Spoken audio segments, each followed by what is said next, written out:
Ladies and gentlemen, welcome back to The Trenches, episode 5, presented by HedgeBetter. We are here, beautiful, what's today, Thursday? Beautiful Thursday evening. Yeah, it's time to lose track of the days now. Probably the coldest Thursday of the week. It's been like 90s, high 80s all week. It's 60-something outside right now. It's crazy. Honestly, after the heat wave the last couple of days, it's crazy. But as always, I'm Jay Fine here with Gordon and Steve. How we doing? How's the week going? Don and SK. Let's go. Oh, I'm feeling lovely, man. How you doing today? I'm doing well. I can't really complain. It's dude, the last few days down here in the studio have been brutally hot. Like, cause like when you guys first started coming here, like it was the opposite. It was brutally cold. Like even when it was warm outside, you come in here, it was nice and cold. Big difference. And then I came in here last night, like the last 2 nights, like prepared for it to be like that, like in pants, like even though it was like hot as balls out. And I came down here, it was just the complete opposite. Decided to become a heat box. So like, I guess the AC doesn't reach down here. Like actually though, like it doesn't make any sense. Heat rises. The basement's always the coldest part of the house. But there's vents down here for the heat, but I guess there's no like AC, no central AC down here. Like that's upstairs. So like when I turn the AC on, it's only up there. What kind of house is this? But we in the studio. We in the studio with it. But yeah, honestly, man, it's been an okay week. I know just a couple things going on. We got NBA going on. I mean, we got Julio Jones confirmed to the Titans. I mean, what? Hey, hold on, real quick. I got to give a shout out to Jacob Tucker for our last guest. He called that. He definitely called the Titans. He did. Yeah, it was funny because I was listening back to it. Like after we put the episode, I was listening back to it. It like he specifically says we're asking him about it, and he goes, Hey, wait! Don't forget about my Titans. Don't count my Titans out. Don't count my Titans out. And everyone was like, "No, get out of here with your Titans. Nobody cares about the Titans. Get everyone that came in." But hey, you called that J Tuck. Big ups. I gotta give you your props on that one. He did. Yeah, man. But what do you think? I don't know. I mean, look, I'm not gonna lie. I like the move. I think it's interesting. Do I think it's the best spot he could have gone? Probably not, but I don't know. What do you guys think about it? So when it comes to the Titans, I mean, if you look at it schematically, it might be a phenomenal move because you got to think, right? We were talking Seattle, him and DK splitting sides, splitting the ball, having an absolute time. That's great. They have a decent run game. The Tennessee Titans have always been known as having one of the best offensive lines in the league. Why do you think Derrick Henry rushes games for 100 to 200 yards per game? But when you have a dude that's rushing 100 to 200 yards, you're trying to fill the box. You're trying to stop the game. And so what happens? It leaves it light outside. And so now defenses are trying to schematically figure out how to stop a strong running offense with also a phenomenal receiving core. Granted, Ryan Tannehill, but if you look at his stats, right, he was probably top 5 in QBR last year. From a completion standpoint, I think he was in the 70s. He was either high 60s, 70s, top 10 in the out of quarterbacks in the league. True. You know what I'm saying? People, I mean, granted, I'm one of those people as well. Don't give this man enough respect. Don't give the team enough respect. And the way they're doing it, whether it be running or throwing the ball, they're going to be causing some defenses a lot of confusion, especially until they figure out how they're going to be able to work. Yeah, man, it's going to be crazy. Just because I don't think that division has all the keys that they need right now. We're talking about the Colts. We're talking about Jacksonville Jaguars. Mm-hmm. And I just don't see any of those teams like right now that's going to be formidable to stop them. So actually, all right. So I do agree. So it's funny because I do think that overall, as far as divisions of football, right, it's the weakest division. For sure. Right? That being said, I think the Colts have everything they need right now to win the championship. I think with Carson? I think especially with Carson Wentz, bro. Honestly, I'm one of the people who thinks that Carson Wentz is going to go over there, reunite with Frank Reich, and absolutely go back to his here's the thing. First off, no disrespect to Jalen Hurts, but I still can't understand what Carson Wentz, other than getting hurt, actually did to lose himself the job. Because when he played and he was on the field, he was money, and his stats showed it. So, I mean, they got rid of him fine, but I don't think he's by any means a quarterback that's incapable of taking a team to a Super Bowl. I mean, he pretty much did it before, and then Nick Foles obviously came in and finished the job, but he got him there before. He like that team has one of the best O-lines in football. Quentin Nelson. They got Jonathan Taylor, one of the best young fucking bell cows in football. They got good receivers. They have a great defense that they've built. Shout out Darius Leonard, all those dudes in that D-line. That secondary is built right. That's a team that can win right now. When it comes to the Titans, though, it's a good point. I'm glad you brought up Ryan Tannehill because I'm curious. When people talk about Ryan Tannehill, I feel like everyone's got a bad taste in their mouth from his Miami days. But for real, why is that? But we all knew what was going on in Miami. We did. You know what I'm saying? Like, we saw it every single week, us being New England fans and around the country, too. Like, people would just, tune in and see it, and they were like, just shitting on this dude. And I'm like, I really don't get it. It's just the Miami Dolphins at the time. You know what I'm saying? Like, and they were nowhere compared to what they are now. Right. And that's what I'm saying, because the last 2 years of him being a Titan, he's been one of the best quarterbacks in the league each of the last 2 years. But even still, when you just mentioned him, you said, granted, that's Ryan Tannehill. So it's still, people still say it like with the stigma, like, oh, Ryan Tannehill's that quarterback. But like, in the right system with the right players around him, I think he's proving he's a very competent, like, good NFL quarterback. Oh, for sure. Have you seen on the trend on our sports app? What is it called? No, our fucking. Let me get it. Our league, bro. Oh, and our league, the sleeper. He's like trending on this shit. Oh, he is like top up there just because of the whole Julio situation. Oh, I bet. Like people are like, I don't know, probably. I'm pretty sure he was a top 10 quarterback last year. He was. Yeah. If you look at his QBR rating, you look at what he's actually doing from a pass attempt to a complete completion. In touchdowns overall, like he's actually like a top 10, top 7 quarterback of the league last year. It was crazy. So I still don't see why they throw so much dirt and shade on this man because his name is Ryan Tannehill. That's why. That's it. But no, he is because he was down in Miami for like 4 or 5 years in a dumpster fire of an organization, and he had to go up again. And he was in a dumpster fire. He was not only was in a dumpster fire, but he was in a division that legitimately, I'm not just talking like a smug Patriots fan. It was unwinnable for like 20 years. Very long time. So like he legitimately was put in a lose-lose situation, and then like people judged him based upon it. But I don't know. I like Vrabel. I like the Titans. I like the pieces in that team.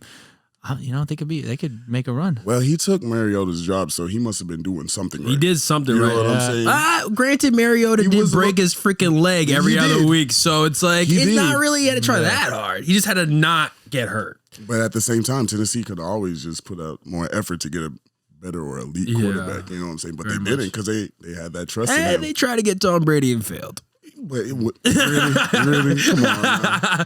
I feel you, bro. I mean, they did though. They tried to get Tom Brady and they couldn't do it. That one wasn't gonna land. You know what I'm saying? Like we all know that one wasn't gonna land. Yeah. But I mean, what does it go to show you though that like, not to get off topic, but when it comes to like drafting and young quarterbacks and like prospects entering the league and whatnot, like that year, remember who the top 2 picks were? It was Jameis Winston and then Marcus Mariota. Right. And it's like those two were super highly touted. They went 1 and 2, like this and that. And now they're both like, fighting for roles, like trying to be backups. Like it just goes to show you, man, like there is no certainty when it comes to quarterback, regardless of like how highly touted or recruited you are and like how good you do like in college. And I think that's why it's such an interesting position where you can see someone like Tom Brady come out of, was it the 6th round and, be the greatest of all time, literally, no pun intended. And then dudes come out like people fighting over them for the top pick and they just fall flat in their face, See, big time. So there's 2 things I want to address. I'm going to come to Jameis Winston in a second. That's my. But we're going to talk about the New Orleans situation. But, going back to Carson Wentz in the Colts, what happens? Carson Wentz is an injury-prone dude. Luckily he's had Nick Foles, which is crazy because you look at Nick Foles when he was on the Eagles the first time, it was bad, but then he was able to win them a Super Bowl in the last couple of games and this whatever. But you look at the Colts backup right now, you have a dude named Jalen Morton, Sam Ehlinger, and Jacob Eason as their backup quarterbacks. Who the hell are those dudes? I know Sam Ehlinger. He went to Texas.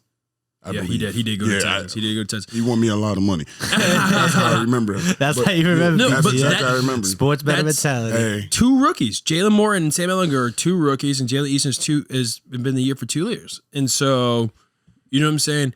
What happens if he gets hurt? Now you got Jacob Eason, who I've never heard of or seen play a game, and then you got 2 rookies.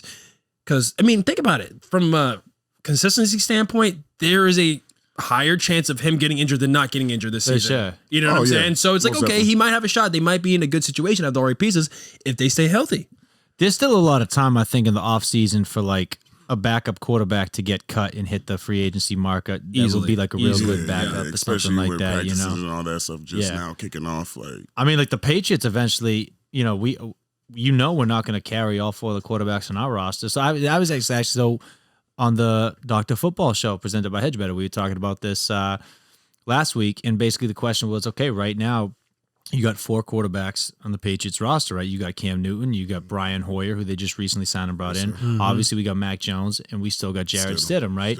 You know we're not rolling 4 quarterbacks deep on the depth chart. oh, we can't. We're going max 3. The question is, who's the odd man out? And the reason why I think it's so interesting is because here's the dynamic. You got Brian Hoyer, who was clearly brought in to be the Mac Jones tutor and mentor, right? Like work with him on the sidelines, make sure he learns the playbook, gets like the mentality, like, you know, coach, literally be like his personal like coach, right? That's Brian Hoyer's role. So you know he's going to be there, right? Unless it's just a brief stint to say like, hey, we can't carry you during the season, but for a few months we need you to get Mac Jones ready. I don't see that being the case.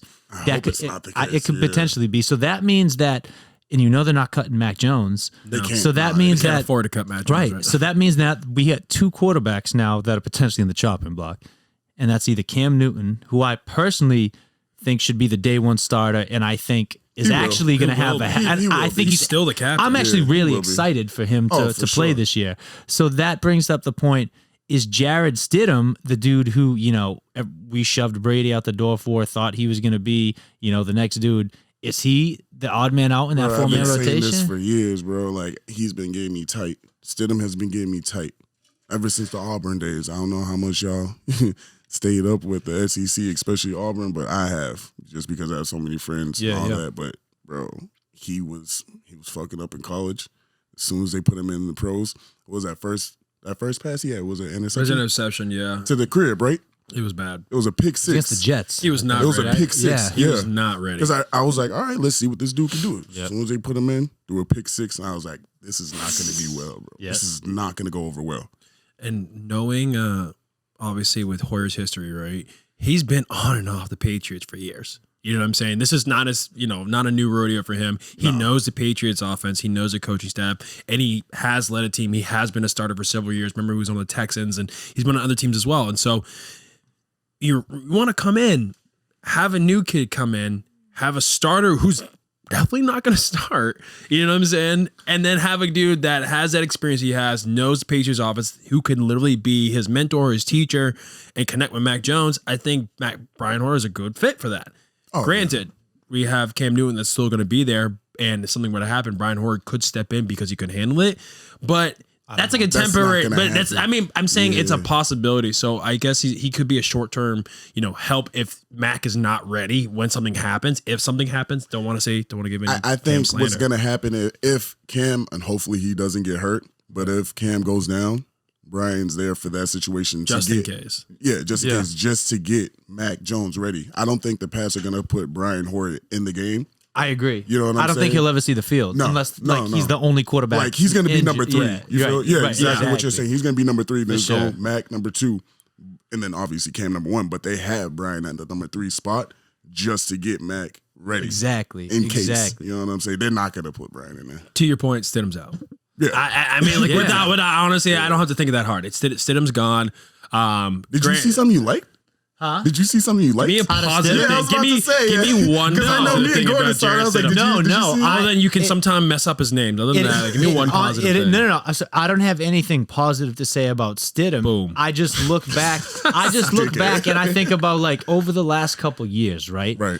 Like, think of some of the picks we took in like the mid rounds. Like, we took Stidham, and I believe he was a 4th round pick. I think either 3rd or 4th. He was in the mid. He was in the mids. He was in the mids, right? Yeah. And then the year after that, we went out and took those 2 tight ends. It was like Asi and somebody else back to back. I think it was like the second and third round or third and fourth round, something like that. It was like consecutive picks. So I look at that and I'm like, usually that's where the Patriots are getting their bread and butter, like rounds like 3 through 6, like getting those dudes who kind of fell or like are like flying under the radar. Character flaws on it. But like they've missed so much in that type of shit lately. Like it kind of makes me question, like, what could this team have been like had they not, missed on a quarterback that they're gonna cut, 2 tight ends that are gonna be irrelevant. And see, like after that season, what happened? Even though it was a COVID year, like it showed like everything that was happening. They were like, "Fuck, we can't do what we were doing before. We can't just wait and just see if we can get someone in the mid rounds. Like we have to go and attack right now." Yeah, that's why they spent the bag on free agency. That's where they went out. Obviously, they didn't get a quarterback because they have Cam. He had his shit going on last year, but now he's with it. Right. You know what I'm saying? Unfortunately, he's hurt right now, bruised hand on his thrown hand, but that's another story. He's gonna get back, right? But it's just so crazy that we haven't done anything. But now, since our backs on the wall, shit has hit the fan. They're like, "Yo, we got to do something." And I don't know, man. It is crazy because they have missed big time, and they missed. I think personally, the biggest with Chase Winovich, that dude from Michigan, outside linebacker. They thought he was supposed to be. He didn't do for real shit, bro. Yeah, I'll tell you real quick, but I want to move on. But when I was bouncing at Capo, Chase Winovich. I remember those days. So Chase those were my favorite days. Oh yeah, Capo basement went crazy. Your ass would get right in. Yeah, I would literally call Justin at like 10 o'clock at night, be like, "Yo, I know it's late minute, but I'm coming." And he's like, "I'm like, are you working tonight?" He's like, "Yeah, all right, see you in 5." But yeah, it was funny because Winovich was in there all the time, and I remember. Oh, what? One dude that was in there all the time that I got to know like fairly well was. Edelman's like kind of like agent, right? So he had these 2 dudes, and I won't like throw their names and shit. No. But anyway, he had the and so anyway, I was one night one of the dudes came out to like smoke a cigarette and shit, and we were just chopping it up over the Patriots, shooting the shit. And he was telling me this was right after they drafted Winovich. Okay, and he was telling me that like the talk from like Jules and Otta coming out of like the Patriots camp. And all that stuff is that like Winovich is gonna be like the next like State Farm guy, like the face of the NFL, like Clay Matthews, not like he's that good, like he works that hard, like he's gonna be that big of a beast. They compared him to the Matthews family. Bro, they literally his exact words. His exact words are the Watts family, probably. Bro, his exact words were that you're gonna see this guy as the face of like State Farm soon. And so when I heard that shit, I was like, damn, Patriots struck gold on this kid. Yeah. And then after that, all I kept hearing was like he was like a cancer in the locker room. Like, oh yikes, that was a good salesman. Like that. Yeah. But I mean, anyway, what I do want to cover. Make sure we get time to cover this because you know what? Maybe we jinxed them. We were talking about them the other day. We were saying how this was finally going to be their year. They had been knocking on the door so many times over the last like decade or so, and they keep getting so close, but they haven't been able to seal the deal. And we finally said they got the team, they got all the pieces, they're rolling, and they went out and after being up, what was it, 2-1 games on the Islanders? Yeah, it was 2-1. They wound up losing the series 4-2. Was it 2-1? Yeah. It was 2-1. Yeah. It was 2-1. So it was that game. Old boy put it in. Yeah, it was going back and forth. It was back and forth, back and forth. Overtime. And then they pulled away, and we just couldn't keep up.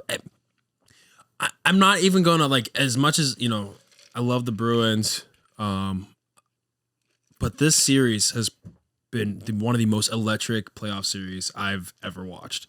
Trust me, I love to watch. I love to watch the game. But when you see a playoff going to overtime like this, see the fans fill the stands. First off, these are one of the first games that fans were able to fill the stands. And then you can be able to see those videos and everyone going to the games. I'm like, yo, you couldn't think of a better environment for these games, especially New York versus Boston.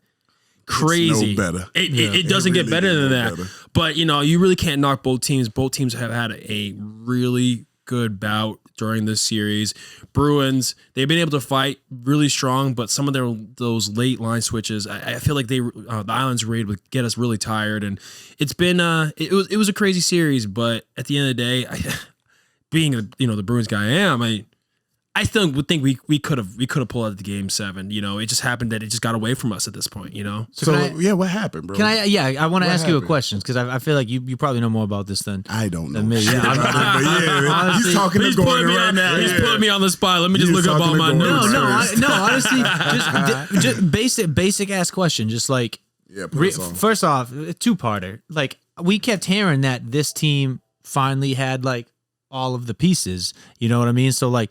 Realistically, if they had all the pieces, why did we keep hearing that other than their first line, like the rest of their lines sucked? And like, second of all, is this just a point now where this is just a mental thing? Like, because I'm starting to think like we just need to get rid of everybody and rebuild and start from the ground up because I think we have the pieces. There's just a disconnect. We're not getting there. See, I was talking to my Long Island friends this morning. Trust me, I was getting an earful the entire time.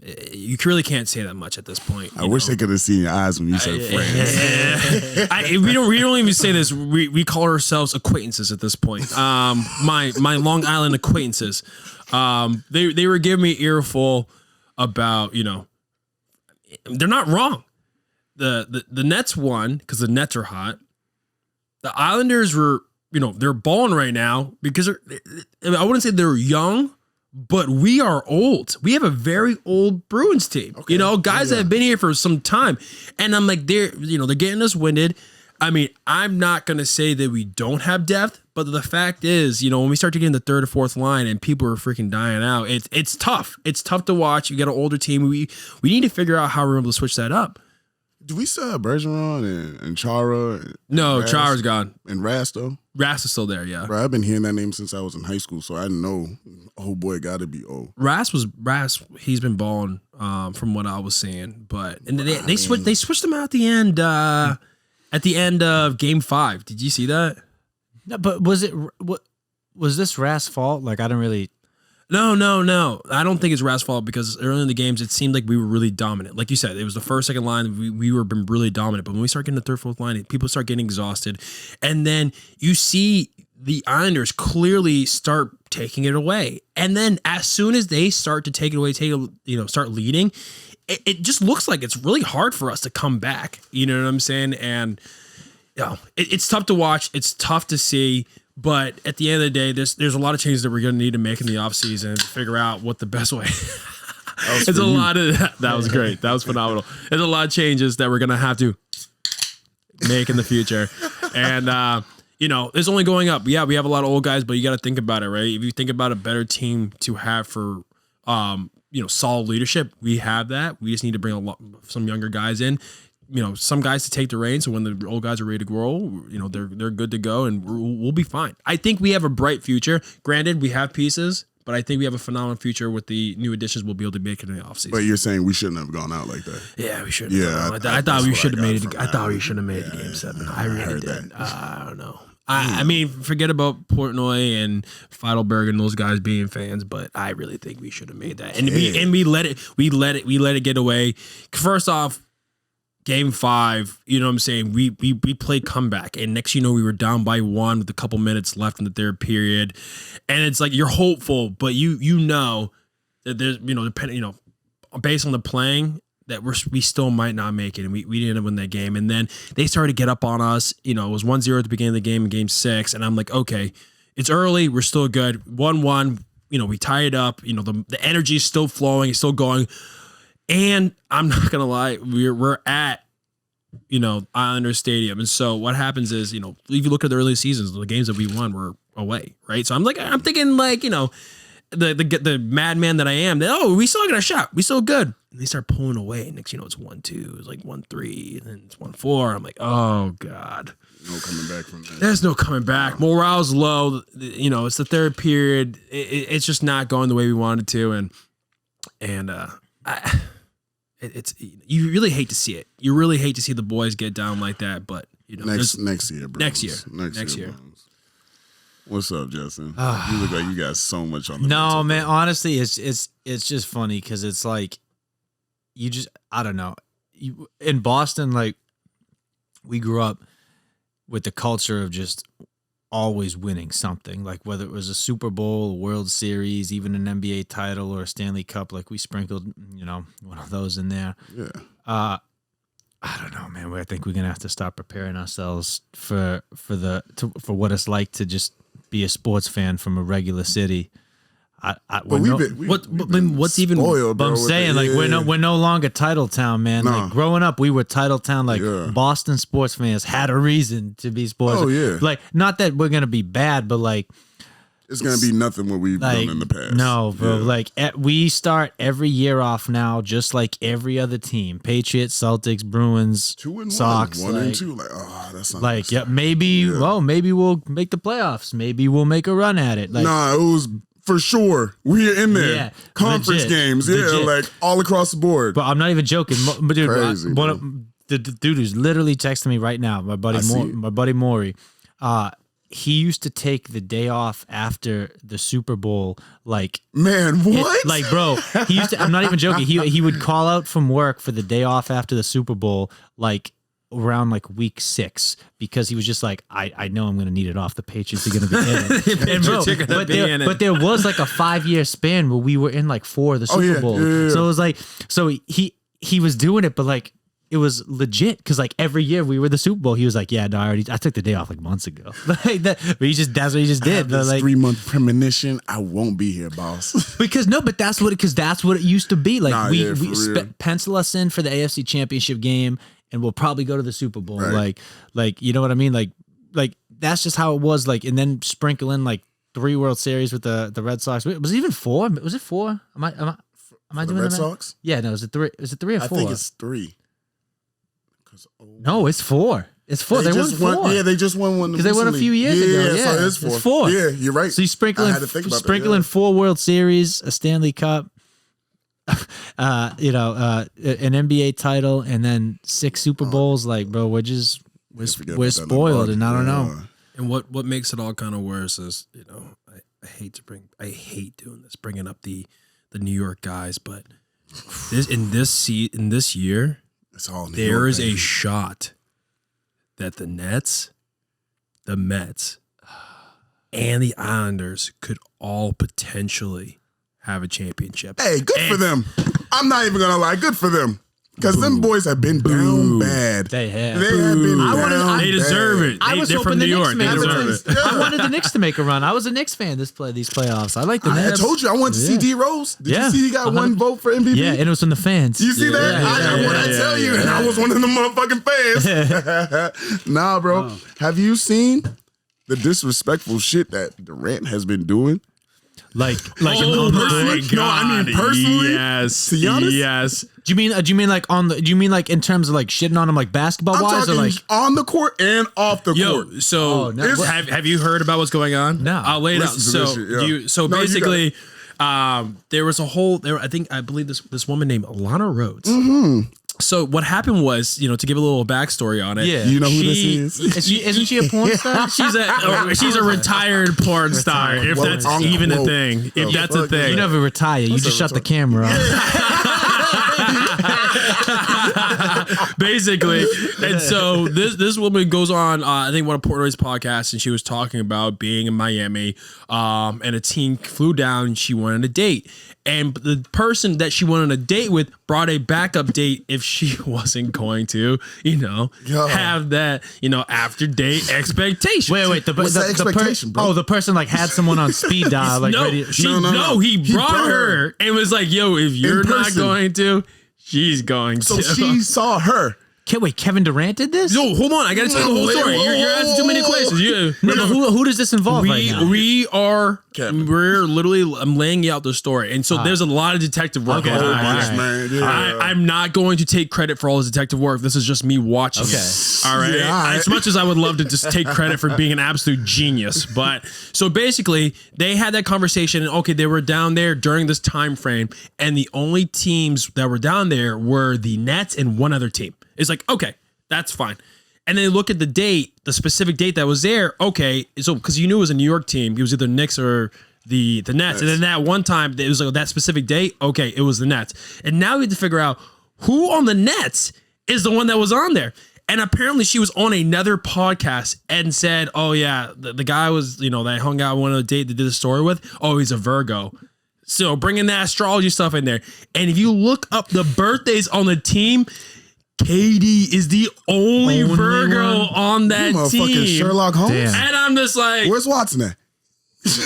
All right. So basically, this girl, Lana Rhodes, told this story, but tried to be cryptic about it and like leave out the identity of who the player was. Yes. But like the internet did its thing and pieced together that it's got to be Kevin Bacon. No, they didn't have to. She did it. She basically gave so much. She gave so much information instead of just leaving it. She was just like, "Yo, this is his birthday. This is the team, basically."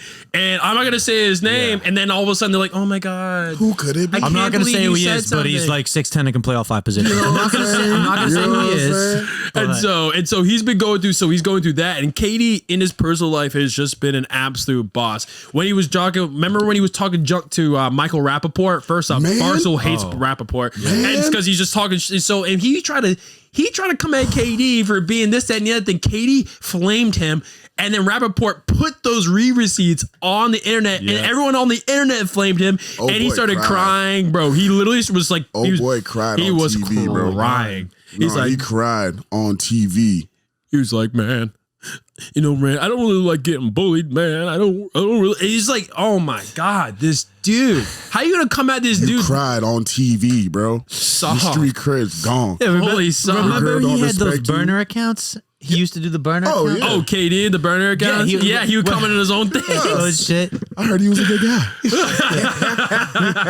Someone would like call. It was back when he was like playing with the thud. He'd be like, KD, you sucked. You dropped the ball tonight. And then he'd comment from his burner. He'd be like, well, actually, Kevin played really well. Like, Kevin, go sit your ass down, man. We know it's you. Come on, bro. But honestly, that just shows you how much KD does not care about his perception. But yeah, he's gonna ball for himself. I don't care. Cool, he had a burner account. Cool, he's living his best life as one of the best players in the league. He's gonna do whatever he wants. He's gonna bring a porn star, and just in case that doesn't happen, he brought the backup. He brought his a old backup girl just in case. Saw the backup. And still, he told her. It was like he literally told her. It was just like, yo, I'm just gonna lay it out because she said this. He's like, I'm just gonna lay it out for you. If me and you aren't doing after this, I'm gonna go back with her. Can I be honest? That's a stupid fucking move. You're going out with the porn. Who goes out with the porn star and needs a backup date? Like if you can't wine and dine a porn star, what the fuck? You see what I'm saying? What are you doing, bro? Like what are you doing? Ex-porn star. The cameras. Remember this? Remember, it's not. Cameras are. She is not currently at this moment doing a film that we know. That we know of. But I doubt all of a sudden she's the type of girl now who's like, no, not till the third date. Like no, bro. Like once you post some shit out, I had to wait 3 months. Yeah. What? Yeah, let's just get to know each other like emotionally first. Katie, like what? I let it hit for free. Like, dude, he's like, dude, I watched you bang like 5 dudes last night. Said, for you, I really want to get to know you. Kids, close your ears on this episode, all right? Yeah. All kids watching this, listen to this, need to close your ears on this. No, but for real, in the wrong spot. Honestly, no, I don't know. At first, I thought it was kind of a power move, bringing a backup date. Then I kind of thought about it, and I was like, damn, if you're not confident enough in yourself to get a porn star to bang you, that's kind of. I don't think it's not that he's not confident. I just think he doesn't care, and he just wanted to see what would happen. Because like I feel like KD is very straight to the point, whether it be on the court, whether it be in the media, whether it be in person's life, and he literally, I mean, because he said to her, is like at the beginning, so it's like, yo, I'm just letting you right now. If we're not doing this, I'm just gonna leave and take care of my business. You know what I'm saying? Do you think there's any chance that was KD's attempt of getting the 3-way going? He doesn't have to attempt. I don't think he has to attempt, but like if I feel what you're saying. If he's got to bring a backup date, then maybe he's. I mean, you know, it's so possible, and I can see that. I can see that 100% happening. I can see that. I'd be like, yo, I saw that one video with you. I know you know what to do. I know you know what to do. Sorry, Dad, if you're listening to this episode. Praise God. But for real, like back to the point what I was saying, like Kevin has not been taking any of the shit that the media or Giannis is trying to, boss up on the court. Like, not at all. Like, I don't know who the reporter was. Basically, he was just saying he's comparing him to Giannis. Oh, the reporter compared KD KD to Giannis. Yep. And KD was like, don't do that. Don't ever compare me. You know what I'm saying? Proceeds to go out, drop a smooth 32 on him. Yep. Giannis only put up 18. Like, didn't even do anything close enough to get the win. So like he's taking all this shit personally. So once again, shout out to New York. They doing their thing. You know what I'm saying? Hate is not any of us on it, but fuck. I don't know if you guys noticed it, but I've been watching a lot of Household Highlight and all that Instagram videos, and I've seen nonstop KD crossing up Giannis. All I've seen is nonstop Blake Griffin, Blake Griffin dunking on Giannis, and I'm just like, yo, that is so crazy because it's like Blake Griffin apparently didn't dunk one time at Detroit. Came back in first game, he's dunking on dudes. That just shows you how much he did not like being down there. There it is. Yeah, that's what I saw. Yeah, that's so Giannis. Getting dunked on by everybody. Oh my God.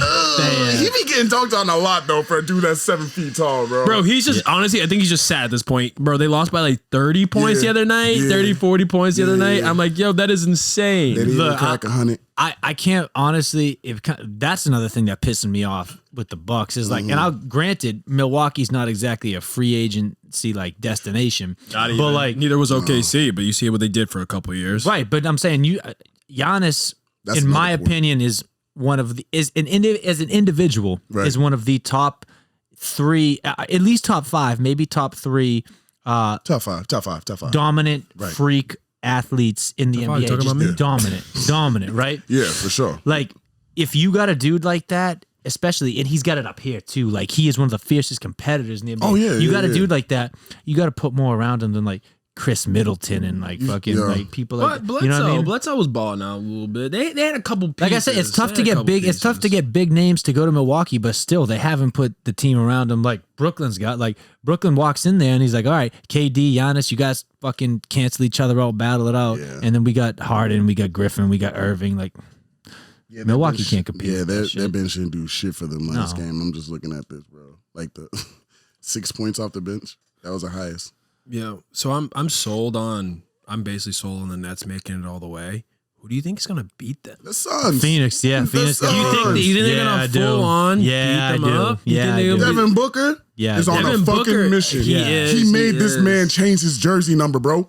That's crazy. Wait, what do you mean? Oh, LeBron? I don't know if y'all know this. LeBron is changing from 23, going back to Miami days, going to number 6. He is going. AD ain't gonna change. He ain't gonna take the 23, but like he just made this man change his number. And another fun fact about it, he has a last worn jersey of LeBron. Did they exchange jerseys? As soon as he bounced him out there, signed that shit, gave it right to him. He was like, "Yo, you don't need this jersey no more." but how crazy is that? That is wild. You know what I'm saying? Like to get him out there, do something in the first round, like we touched on like a few episodes ago. But then also to be on the path like, yo, I'm going to get your homeboy who's never been here before or been to the finals before to the finals. And honestly, I don't know who's going to win, but I know who's going to be in the finals. It's definitely going to be the Suns and the Nets.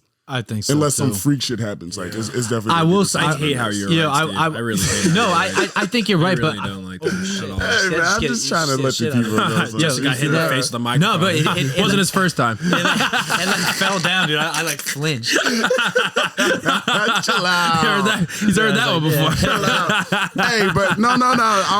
What about Utah? Yeah. What about Utah? You think Utah? I don't Bro, know. Utah was the best. I'm not sold on Utah. Utah was the best team in the league, and now they're up 2-0 on the Clippers, spanking them without Michael Conley. Like, bro, we also thought the Mavs were gonna freaking crush them, and they snuck away with Game 7. Like, you know what I'm saying? So the Clippers being down, like, honestly, I'm not shocked, but I also wouldn't be shocked if they came back and made it like another Game 7 and made it to the next round. Like, you know what I'm saying? I honestly wouldn't be for a game. No, I wouldn't be 7. shocked either. But if they go down 3, it's gonna look real slim. I mean, again, that's the team we were talking about. When you got Paul George and Kawhi Leonard on the court together, there's not too many excuses you can come up with. You can't, man. But Game 7, they came through. You know, they shut us up. But all these other games leading up to these Game 7s, they're really not doing anything to help them by getting themselves out of that situation. Did you see that disrespect at the end of the Mavs and Clippers series? The most disrespect. Paul George's like, "Hey man, I respect you. Yo, let me trade jerseys." Paul George took off his jersey, gave it to Luka. Luka was like, "Nah," and walked away with the jersey. No, I saw the video. He was like, "Have I heard about this?" It was all over. It was all over. I was like, "Look it up." Luka literally was just like, shook his head, walked away. He denied the swap. He denied the swap. Paul George was like, all right, well, fuck me then. It was hilarious. I kind of love that. I love that so much. Like, just got me up out of here. I don't want to change shit with you. I don't want that, bro. I should have beat you guys. Now you want me to play in the last game? Nah, I don't respect y'all. I'm out of here. Man. I thought that was the wildest thing, but like the most alpha thing too. Paul George came to me, asked to change jersey. Bro, I don't want.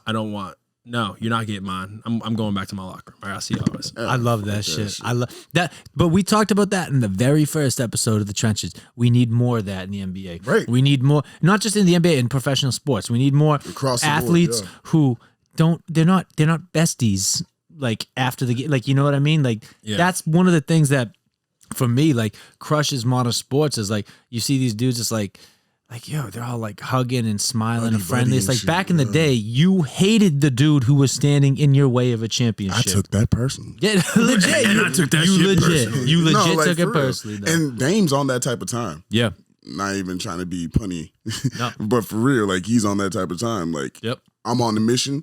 If I'm not going to get it, it's fuck everybody until I get it. And I like, love him in a Boston Celtics uniform, bro. Oh. That's not going to happen. I don't we see would that. have to trade. I don't see how that fit. We would have to completely reconstruct. No, like everything, bro. Yeah. Like, it sucks. I wish. But hey, speaking of Dame, y'all excited to see Space Jam? A new legacy? I am. I ain't gonna lie to you. I love the original Space Jam. I love Mike. That's gonna be forever my GOAT. You can never top that. Go to the finals, never lose. That's gonna be my goal. But I am excited to see this new cast, this new roster, everything that's going on. Look, I've said it before. I don't. I'm not, bro. I want to see if it's for the same reason. You tell me why. Why you at? First and foremost, bro, I'm not trying to see LeBron try to be corny as hell. Because first and foremost, you watch Michael Jordan. That's him. He's corny. I know, but you watch Michael Jordan's one that that we liked. He wasn't corny. He was just being himself, and then the tunes come in with the jokes, and they play basketball. I feel like LeBron's gonna come in, try too much to like try to differentiate himself, and they changed like the whole schematics, and so I think it's gonna be like a little too corny. Just a thought. And I'm not gonna lie, I heard some of the reviews. The reviews were not that great. They weren't like, hey, it was that great. Oh, it was. I think it's gonna be an all right movie. It's the Monstars. Now are the Goon Squad, I mean the Goon Squad is pretty tough name, but like honestly, I'm voting for the Goon Squad. I want the Goon Squad to win at this point. I want to know who's a part of the Goon Squad. Me. I am the Goon. What you think about it, bro? I don't know. Personally, I just have so much. Like, I love Michael Jordan so much. I have so much respect for him, and just as a fan, I just have so much disdain for LeBron James that like it's just ruining it for me. I don't know, bro. I don't know, man. Like I can't get over the fact that it's LeBron James. It's ruining it for me. I'm like because all I can like when like someone says the name Michael Jordan, I picture greatness. I picture winning at all costs. And gambling. And gambling. His hedge better, baby. Let's buy hedge better, Mike. You know where to find us. Mike, come on, fuck with us, Mike. I'll roll dice. Come on, dice. I don't know how much we can comp you though. I've seen what type of debts you get into. I don't know if I could cover that. Bro, he just took that shit personally. We're about to burn down. He just took that personally. We're done.